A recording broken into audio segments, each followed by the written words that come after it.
Watch your knees, fellas.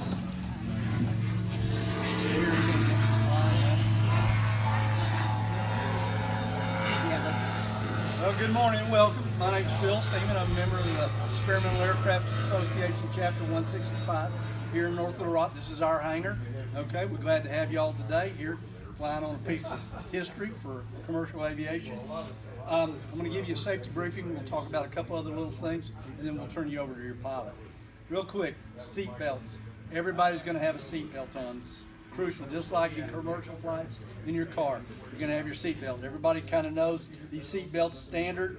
Okay, take it, get in, latch it up, hear it click in, draw it up, tighten it up snug. You're going to leave your seat belt on all through the flight, okay?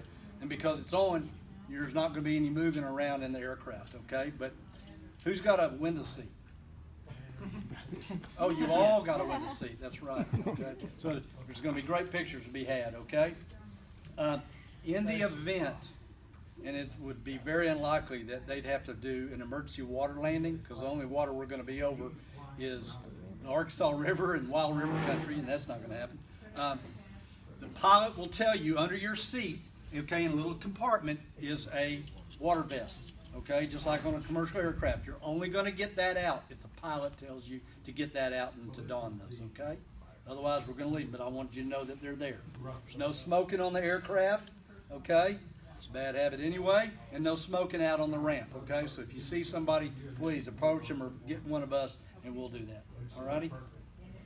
There are 3 emergency exits on the aircraft. The first one's the door that you're going to enter the aircraft and exit it through, okay? That's standard. But up towards the pilot area, okay, there's a cutout in the ceiling. You'll see it. There's a long red handle. If you push up on that, it's going to release that hatch, which will then push over. You could egress out of the aircraft that way, or somebody could help you out of the aircraft through that opening, okay? Also, in the actual cockpit area, there's a big red handle right up front.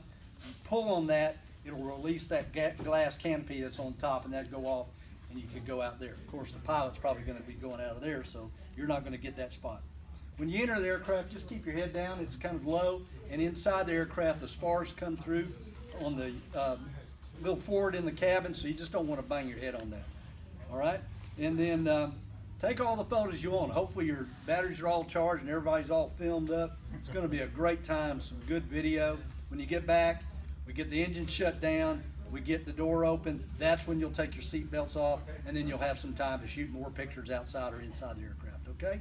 Any questions on that? Okay, real quick, you're going on a piece of commercial aircraft history today, but if you're into warbirds and the old World War II thing, November 10th through the 12th at Cantrell Field in Conway, they're going to have EAA's B-17 aluminum overcast there. Tours and for flights, okay? It's a marvelous aircraft to see, especially when you get in it and you think about what all these young men were flying, you know, in the war. It'll raise the hair on your arms. Also, the 4th Saturday of every month, okay, at our hangar here, everybody's welcome. We do a full super breakfast, okay, from 8:30 to 10. All you can stand for $7. We get a lot of people in here. It doesn't matter if you fly, come on in here. You like airplanes, come on in here to chit chat. There'll be airplanes that have flown in and everything, but it's a great time, okay? Hope you can make it out to that.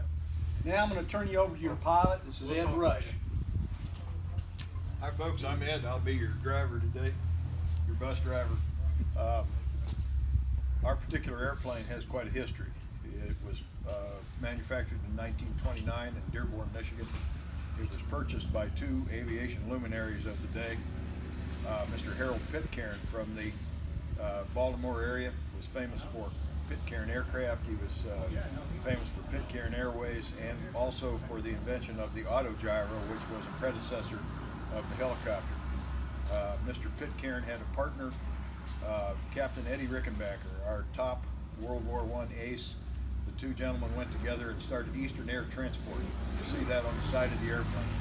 This airplane is in the livery that it was in when it came out of the factory and went to Eastern in 1929. Eastern Air Transport eventually became Eastern Airlines, which was one of the most prominent, well-known airlines in the United States for many, many years, until it was absorbed into one of the conglomerates that we have today in the 60s.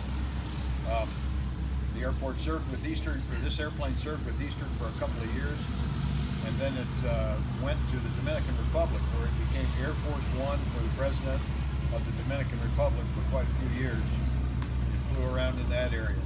It worked in Central America, and then came back into the United States eventually, and was fitted with a spray rig.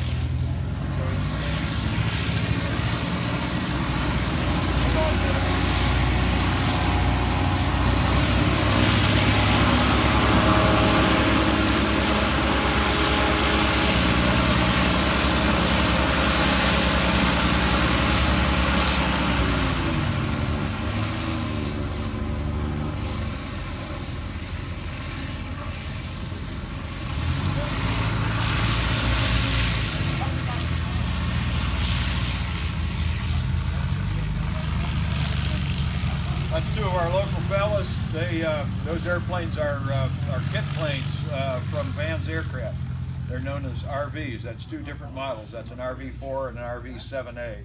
They're wonderful little airplanes. Anyway, to go on with the history of our airplane, it was fitted with a spray rig. It actually became a field sprayer. After that, it became a barnstorming airplane. They would go from county fair to county fair and hop rides for $1 apiece.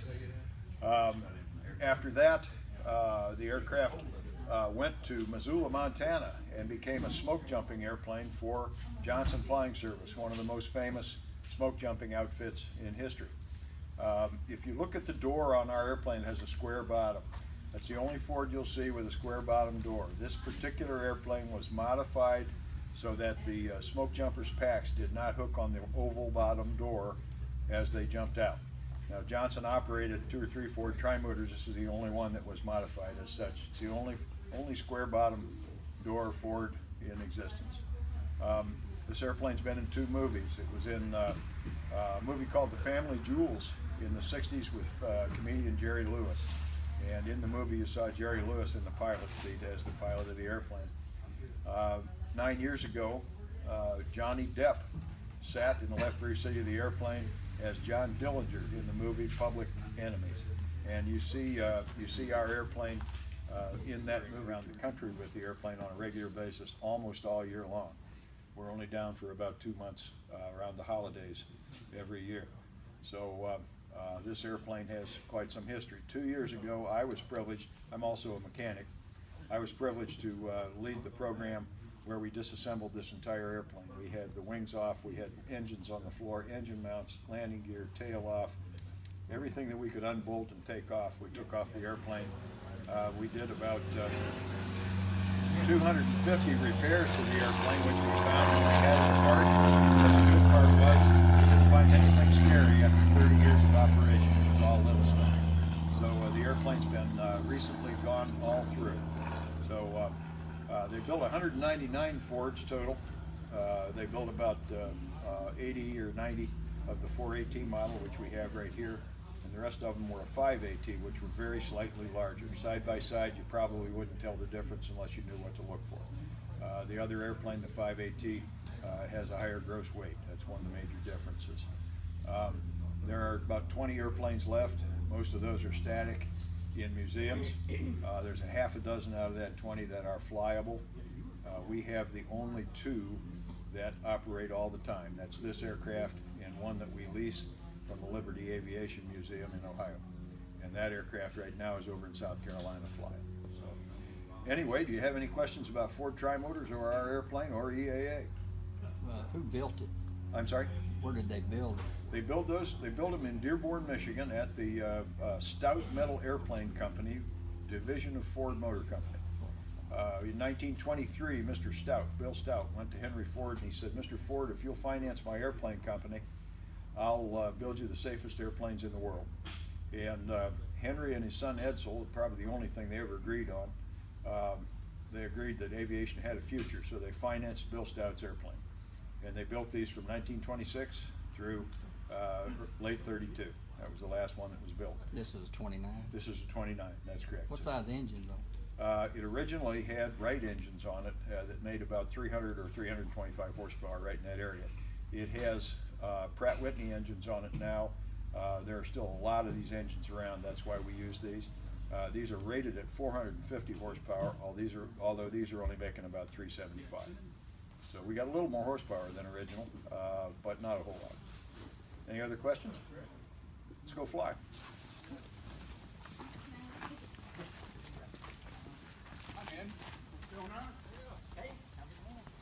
You ready to go?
Johnny Depp sat there apparently.